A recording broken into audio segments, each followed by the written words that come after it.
নারীরা চুল আঁচড়ানোর পরে ঝরে যাওয়া চুল কি করবে? অনেক নারীরা এটা জানে না, যার কারণে কঠিন বিপদে পড়ে যায়। মনে রাখবেন, এই চুল কিন্তু খুবই গুরুত্বপূর্ণ। এই চুলটাকে যেখানে সেখানে ফেলে দেওয়া যাবে না। নবীজি সাল্লাল্লাহু আলাইহি সাল্লামের এই চুল মোবারক নিয়ে কিন্তু একজন ইহুদি মহিলা তাবিজ করেছিল, ব্ল্যাক ম্যাজিক করেছিল, জাদুটোনা করেছিল, কুফরি কালাম করেছিল। নবীজি সাল্লাল্লাহু আলাইহি সাল্লাম এত সুন্দর করে কথা বলেন, কিন্তু হঠাৎ করে নবী সাল্লাল্লাহু আলাইহি সাল্লাম অসুস্থ হয়ে পড়েছেন। এক ইহুদি মহিলা তার চুল মোবারক নিয়ে 11টা গিরা দিয়ে তারপরে এক কূপের মধ্যে ফেলে দিয়েছিল। নবীজি সাল্লাল্লাহু আলাইহি সাল্লামের কাছে জিবরাইল আলাইহিস সালাম এসে বলেন, ইয়া রাসূলুল্লাহ, ইয়া হাবিবাল্লাহ, অমুক মহিলা আপনাকে জাদু করেছে। নবীজি সাল্লাল্লাহু আলাইহি ওয়াসাল্লামের উপরে দুইটা সূরা নাজিল হলো, সূরা ফালাক এবং সূরা নাস। এই সূরা দুটো দিয়ে নবীজি সাল্লাল্লাহু আলাইহি ওয়াসাল্লাম এক একটা আয়াত করে ফু দিয়েছেন, এক একটা গিরা খুলে গিয়েছে। নবীজি সাল্লাল্লাহু আলাইহি ওয়াসাল্লাম সম্পূর্ণরূপে সুস্থ হয়েছেন। সুতরাং এই চুল যেখানে সেখানে ফেলবেন না, কেননা এই চুল মানুষের একটা দেহের অংশ, এটাকে যেখানে সেখানে ফেলবেন না। আর নারীদের চুল কিন্তু নারীদের সতর, এই নারীদের চুল যাতে করে কেউ না দেখে এই বিষয়ে খেয়াল রাখতে হবে। যদি কোনো নারী তার চুলকে দেখিয়ে বেড়ায়, একটা চুল যদি কোনো পরপুরুষ দেখে, ওই একটা চুল একটা বিশাল বড় সাপ হয়ে তাকে আক্রমণ করবে। অন্য রায়াত আছে একটা চুল 70টা সাপ হবে। আর জাহান্নামের সাপ হচ্ছে খুব ভয়ঙ্কর সাপ। এই জাহান্নামী সাপের মাথা হবে উটের মাথার মতো, আর মোটা হবে কলা গাছের মতো। বিশাল বড় বড় এই সাপ আপনাকে আক্রমণ করবে, সুপারি গাছের মতো বিশাল লম্বা হবে।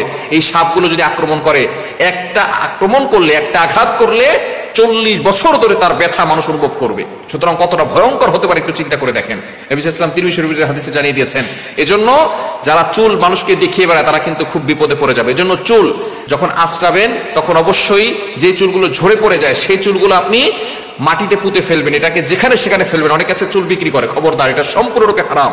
চুল বিক্রি করা যাবে না, যেহেতু সেটা পড়ে গেছে, এটা আপনার দেহের একটা অংশ, এটাকে গোপন রাখতে হবে। অনেকগুলো জমিয়ে তারপরে আপনি যখন মাটি পাবেন সেই মাটিতে আস্তে করে পুঁতে ফেলবেন। এটাকে আপনি যেখানে সেখানে মানুষের কাছে দেখাবেন না এবং যেখানে সেখানে ফেলে দিবেন না। তাহলে হতে পারে আপনার আত্মীয় স্বজন এই চুল নিয়ে আপনাকে জাদু করতে পারে, আপনাকে বান মারতে পারে, ব্ল্যাক ম্যাজিক করতে পারে, আপনাকে ক্ষতি করতে পারে, আপনি বিপদে পড়ে যেতে পারেন। এই চুল যেখানে সেখানে ফেলবেন না, কেননা দূরের লোকরা কিন্তু ক্ষতি করতে পারে না। দূরের লোকরা আপনাকে কষ্ট দেওয়ার সাহসও পাবে না, কষ্ট দেয় কিন্তু কাছের লোকরা। কাছের লোকরা যারা আপনার আশেপাশে আছে, আপনার কাছে বারবার আসে, আপনার সামনে সুন্দর করে কথা বলে, আপনার সামনে হাসে, আপনার প্রশংসা করে, এরাই পিছনে গিয়ে আপনার গীবত করে। সুতরাং দূরের লোকরা আপনাকে কষ্ট দেওয়ার সাহসও পাবে না, আঘাত করার সাহসও পাবে না।